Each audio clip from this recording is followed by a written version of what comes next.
Welcome back to the channel, everybody. It is, of course, Sprout here, back with another Lost Light video. In today's video, I'm going to go through the wipe, the update, and I've got a little code giveaway. So like I said before we get into that one, big thanks to Lost Light for giving me 3 codes to give away in this video, but we'll get to that later in the video. So guys, there's a wipe incoming very soon, 31st of May, 6 days from now. But what actually happens is the question on most people's minds. Now, obviously, the data wipes. Now, this means your storage, your quest progress, your shelter upgrades, your character level, and your rank is going to be reset back to 0 or 1, depending on which way you look at it. Now, what you do keep in this wipe is your account cosmetics. So that's your avatars, your picture, your frames, your avatar frames, your outfits that you've bought, except avatars gained through missions. So you know the missions that are like kill X amount of marauders or escape so many times. So if you complete them, you get the avatars. You don't keep them. You have to earn them again after the wipe. And lastly, guys, probably the one that's the most confusing is the bought premium currency. Obviously, this is a new feature to the game, and you want to know what you're getting back at the wipe. So let's, for instance, say you've topped up 6,000. Now, 2,000 of that, between 0 and 2,000 of the top up, you'll get 150% back. So let's, for instance, say it was 2,000, you would get 3,000 from the 2,000, right? Now next, between 2,000 and 5,000, that's 3,000 of it, you'll get 120% back. I can't do that maths at the top of my head right now. And anything over 5,000 of the top up amount, you just get back what you topped up. You don't get anything extra. So hopefully that clears it up for everyone. Now guys, when I get to the giveaway, very simple thing. What you want to do is, right guys, if you're lucky enough to get one of these codes, all you need to do to redeem it is to go into the game, go to settings at the top right, and go down to Redemption Center here. Type in the code here, press redeem, and it'll go to your mailbox. Simple as that. So guys, to be within a chance to win one of these 3 codes I've got, all you need to do is jump on the Lost Light official Discord server. I have linked it in the description if you're not already on it.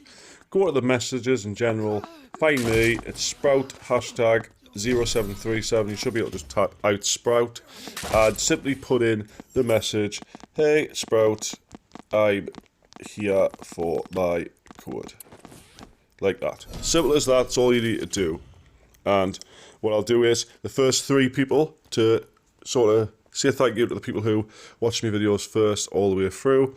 The first 3 people to do this, I'll send you a code in your DMs. So make sure your DMs are open. If they're closed, I'm not going to try and friend request you. I'll just go to the next person. So if you don't get a reply, either your DMs are closed or you've missed out on the chance. Now, let's get back into the video.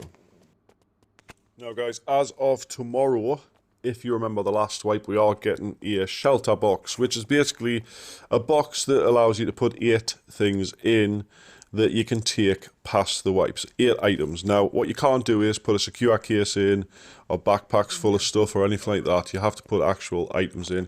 And I will do probably a guide to what I'll be putting in the coming days, if you do want to check that out and figure out what to put in.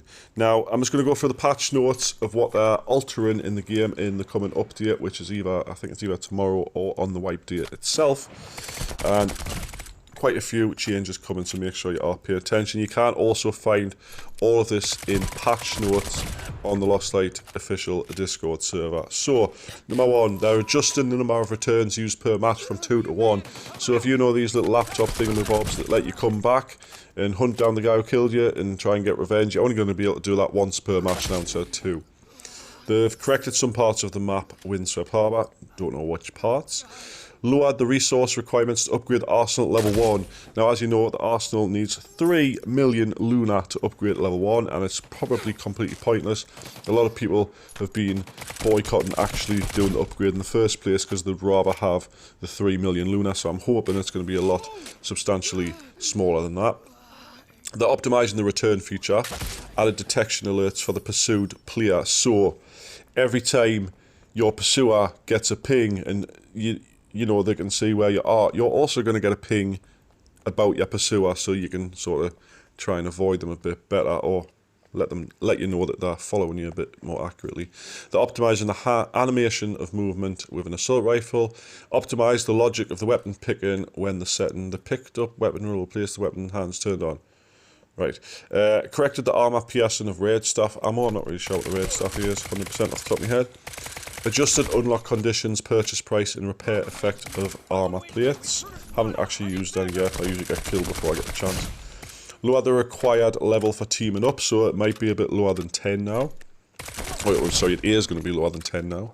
Optimize some tasks and tips for beginners. If you do want some tips and tricks for beginners, I will be doing some guides on this post-wipe. Optimize beginner's guide in rank mode. Just obviously people are a bit confused what they need to do.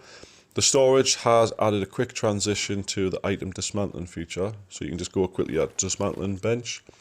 After using the quick transfer function, items moved to the storage or arsenal will be marked with a continuous effect. Gardeners. When upgrading shelter units, the handed lunar currency slider will no longer be at maximum by default, except when enough of the rest of the materials are available. So it basically says you don't have to have the full amount of lunar, you might be able to put it in bit by bit. And optimize switching effects between some interfaces, optimize sound effects of some buttons, optimize the match scoring interface section. So quite a lot of things to go off there. I don't think there's much else to go off on the patch notes. I'm not sure if the female model's been added in this update. We'll sharp find out. Anyway, guys, thanks so much for watching. Hope you've enjoyed the video, and I hope you do try and enter this giveaway. At least tag us once or twice. Let us know that you are watching the video. Now, if you haven't already liked the video and you haven't already subscribed to the channel, make sure you do, as I'll be doing quite a bit of content. I'm going back for official content creator on this game, so I'm going to be pumping out the content as we go along. So thanks for watching, guys, and I'll see you in the next one. Bye bye for now.